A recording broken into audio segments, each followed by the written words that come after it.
Hello, नमस्कार, आदाब, सत श्री अकाल और अस्सलाम वालेकुम। मैं हूं मोहम्मद अहमद काज़मी, लेकर आया हूं आपका पसंदीदा कार्यक्रम नज़र दुनिया पर। मीडिया स्टार वर्ल्ड लगातार रूस की तरफ से यूक्रेन पर किए जाने वाले हमले की खबरें आप तक पहुंचा रहा है। यूक्रेन जंग से लगातार रूस के आगे बढ़ने की खबरें आ रही हैं। इसके साथ ही यूक्रेन भी कई ऐसे दावे कर रहा है जिससे ये महसूस हो सके कि वो रूस के मुकाबले में मजबूती से लड़ रहा है। रूस के मीडिया ने दावा किया है कि डोनबास इलाके में यूक्रेन के फौजी रूस के फौजियों के सामने सरेंडर कर रहे हैं। साथ ही रूस के मीडिया ने यह भी बताया है कि यूक्रेन के प्रेसिडेंट व्लादिमीर ज़ेलेंस्की राजधानी कीव छोड़कर फरार हो चुके हैं। एक खबर यह भी है कि ज़ेलेंस्की ने अमेरिका की तरफ से मुल्क छोड़कर जाने की पेशकश को ठुकरा दिया है। दूसरी तरफ राजधानी कीव से छपने वाले अखबार कीव इंडिपेंडेंट ने खबर दी है कि रूस के 3,500 फौजी मारे जा चुके हैं। 102 टैंक और 536 बख्तरबंद गाड़ियों समेत बहुत से हथियार तबाह हो चुके हैं। जंग के दौरान हालात बहुत तेजी से बदल रहे हैं, इसलिए सब कुछ एक साथ कवर करना मुश्किल है। आखिर तक जरूर देखें। आपसे गुजारिश है कि अगर आपने अभी तक media star world YouTube channel subscribe नहीं किया है तो सब्सक्राइब कर लें और घंटी दबाना ना भूलें ताकि हमारी हर नई वीडियो का नोटिफिकेशन आप तक पहुंच सके। रूस की फौजें यूक्रेन की राजधानी कीव तक पहुंच चुकी हैं। सड़कों पर जंग जारी है। प्रेसिडेंट हाउस से जुड़े रिहायशी अपार्टमेंट तक रूस के रॉकेट से हमला हो चुका है। प्रेसिडेंट व्लादिमीर ज़ेलेंस्की के बारे में अलग अलग किस्म की रिपोर्टें हैं। अब ये शक है कि वो राजधानी छोड़ चुके हैं।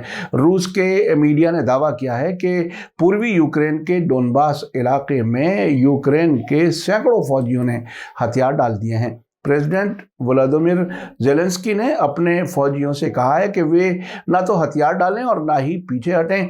फिर भी यूक्रेन के फौजी ग्रुप में रूस के सामने हथियार डाल रहे हैं। रूसी टेलीविजन चैनल ने इस बात की खबर दी है कि यूक्रेनी फौजियों ने डोनबास इलाके में सरेंडर किया है।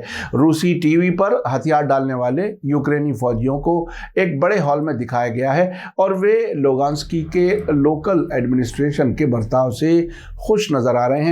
उनमें से कुछ अपने घर के लोगों से फोन पर बात कर रहे हैं। आपको बता दूं कि रूस के प्रेसिडेंट व्लादिमीर पुतिन ने डोनेट्स्क और लुहांस्क सूबों को आज़ाद मुल्कों के तौर पर माने जाने के बाद 24 फरवरी से हमले का हुक्म दे दिया था, जिसके बाद रूसी और यूक्रेनी फौजियों के बीच जंग जारी है और इस जंग में अब तक भारी जानी और माली नुकसान की खबरें हैं। साथ ही रूस के मीडिया ने ही बताया है कि यूक्रेन के प्रेसिडेंट व्लादिमीर ज़ेलेंस्की ने राजधानी कीव छोड़ दिया है। आज सुबह रूसी टीवी ने ब्रेकिंग न्यूज़ में ऐलान किया कि ज़ेलेंस्की ने कीव छोड़ दिया है और इस वक्त वे राजधानी से बाहर ज़मीन के नीचे एक शेल्टर में मौजूद हैं। रूसी मीडिया ने यह भी कहा है कि यूक्रेन के प्रेसिडेंट ज़मीन के नीचे तहखाने से हुक्म दे रहे हैं और उन्होंने रूस के सामने बातचीत की जो पेशकश दी है वो भी तहखाने से ही हुक्म जारी किया है। रूस के टेलीविज़न चैनल 24 ने भी फ्रांसीसी फॉरेन मिनिस्टर के हवाले से बताया है कि पेरिस यूक्रेन के प्रेसिडेंट की जान की हिफाजत के लिए पाबंद है। रूसी मीडिया के मुताबिक नेटो ने रूस से फौजी टकराव से बचने के लिए यूक्रेन फौज नहीं भेजने का फैसला किया है। रूस के मीडिया के मुताबिक ज़ेलेंस्की यूक्रेन के हार्डलाइन नेशनलिस्ट लोगों से डर रहे हैं और ये रेडिकल एलिमेंट हमेशा उनके लिए मुश्किल की वजह बने रहे हैं और डोनबास में फौजी कार्रवाई इन्हीं ताकतों के उकसाने से हुई है। साथ ही खबर है कि रूस के प्रेसिडेंट व्लादिमीर पुतिन ने वार्निंग देते हुए कहा है कि जंग में जो भी खून बहेगा उसकी जिम्मेदारी यूक्रेन सरकार की होगी और उन्हें यकीन है कि रूसी फौजी अपनी जिम्मेदारी निभाएंगे। उधर यूक्रेन की राजधानी के अखबार कीव इंडिपेंडेंट ने खबर दी है कि अब तक जंग में रूस को भारी नुकसान का सामना करना पड़ा है। आज इस अखबार के रिपोर्टर अलेक्जेंडर क्वेरी ने लिखा है कि यूक्रेन की फौज के मुताबिक 24 फरवरी से रूस ने 14 जहाज़ों, 8 हेलीकॉप्टरों, 102 टैंकों, 536 BBM, 15 भारी मशीन गनों और 1 BU के मिसाइल खो दिए हैं। साथ ही यूक्रेन की फौज ने दावा किया है कि रूस के 3,500 से ज्यादा फौजी भी मारे जा चुके हैं।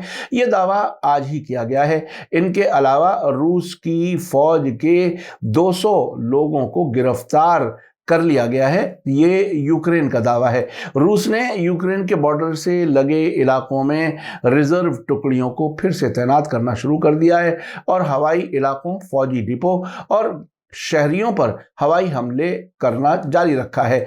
हवाई हमलों में सुमी, पोल्टावा, मारियापोल और कीव को निशाना बनाया गया है, जिसमें रात भर भारी लड़ाई हुई।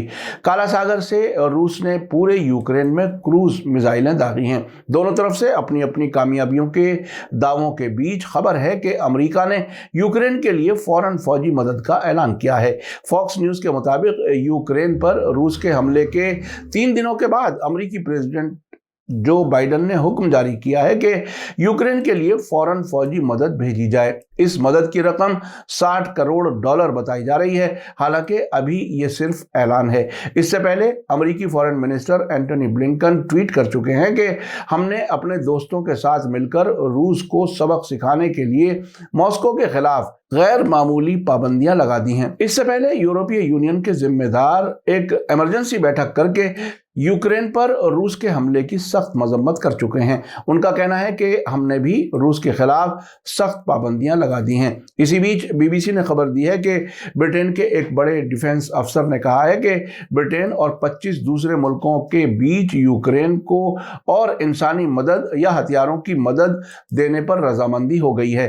डिफेंस मिनिस्ट्री में फौज के अंडर सेक्रेटरी हिप्पे ने बीबीसी के रेडियो 4 टुडे कार्यक्रम में कहा कि ब्रिटेन अब इन मुल्कों के साथ मिलकर इस बात का इंतजाम करेगा कि इस फौजी मदद को कैसे पहुंचाया जाए और यूक्रेन के लोगों के हाथों में सौंपा जाए। हालांकि मिनिस्टर ने इस बारे में और ब्यौरा नहीं दिया। उन्होंने साथ ही कहा कि यूक्रेन में हमले के पहले दिन रूसी फौज ने भले ही हालात अपने काबू में रखने का निशाना रखा हो, लेकिन पलड़ा यूक्रेनी फौज के हक में रहा है। उन्होंने कहा कि कीव में अभी रूसी फौज की जो टुकड़ी एक्टिव है वो स्पेशल फोर्स यूनिट और पैराट्रूपर्स हैं, मगर उसकी असल अहम बख्तरबंद टुकड़ियां शहर से दूर नॉर्थ के इलाके में ही हैं।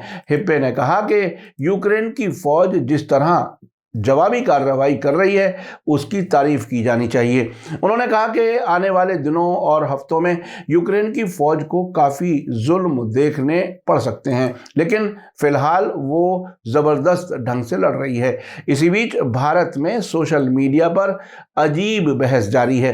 कुछ लोग प्राइम मिनिस्टर नरेंद्र मोदी से पुतिन के नक्शे कदम पर चलने की मांग कर रहे हैं। मोदी से बहुत सी उम्मीद रखने वाले चीन से अक्साई चिन और पाकिस्तान से POK वापस लेने की मांग कर रहे हैं। यूक्रेन पर रूसी हमले के बाद से भारतीय सोशल मीडिया 2 हिस्सों में बटा हुआ है, जहां एक तरफ कुछ सोशल मीडिया यूजर इस हमले की मजम्मत करते हुए जंग खत्म करने की अपील कर रहे हैं, वहीं कुछ लोग पुतिन की तारीफ करते हुए प्राइम मिनिस्टर मोदी से उनके कदमों पर चलने की मांग कर रहे हैं। सोशल मीडिया पर ऐसे कई कमेंट किए गए हैं जिनमें भारत से पाकिस्तान के कब्जे वाले कश्मीर और चीन के कब्जे वाले अक्साई चिन को पाकिस्तान और चीन से वापस लेने की मांग की जा रही है।